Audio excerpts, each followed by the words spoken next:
Joining us from the Democratic National Convention is our political reporter, Luke Vargas. Luke is joining us by phone this morning. Good morning, Luke. Good morning. So, Luke, at this point, what is the difference in, of course, mood and energy between Tampa Bay and Charlotte?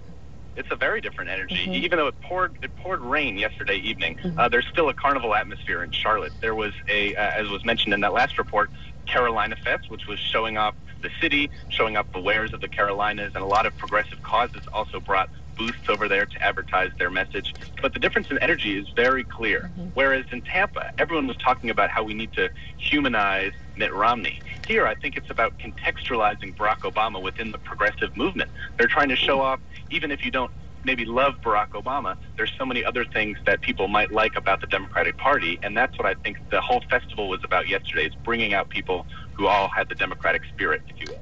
Well, Luke, speaking about the Democratic Party, how are the Democrats planning to brand their convention following the Republicans' convention last week?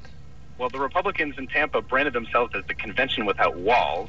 They're sort of doing the same thing here, even though the city, both cities, have been surrounded by miles of these metal walls that prevent people from getting close to the convention.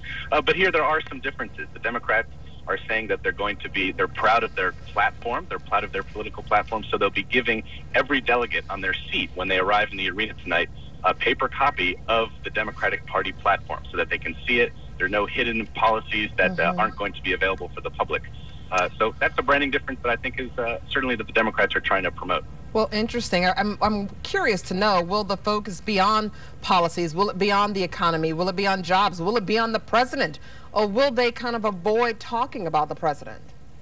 Well, I think certain people will definitely be speaking to the president. Michelle Obama tonight, as was mentioned before, I think she'll definitely not only defend his record, but speak to his character. And I also wouldn't be surprised if we see some figures from Barack Obama's past that maybe people don't know too much about coming forward and saying, I studied with this guy, I played sports with this man, and try to give a little bit of an extra feel for who Obama is. But I do think the priority for the Democrats will be to highlight up-and-coming future stars of the party, so that, again, even if you're not a huge fan of Barack Obama, there are lots of other figures that you can attach your enthusiasm to in the years to come. Well, we also know that whenever there is a convention, there seems to be protesters on the opposite side. There was an Occupy protest on Sunday. How did they compare to the DNC, or rather the RNC in Tampa? Right, both of them were smaller than expected. Organizers here in Charlotte expected 2,000 to 10,000 protesters. They only got about 800 out there in the streets. A lot of them, came to Charlotte instead of Tampa, because Charlotte is actually what they call Wall Street South, because there are so many banks here, such as Bank of America and Wells Fargo, that have their southern headquarters here. But a lot of the protesters were protesting for the DREAM Act, protesting for immigrant rights. So even though there was a lot of things that would bring Occupy people down here to Charlotte, a lot of the protesters were representing many different causes.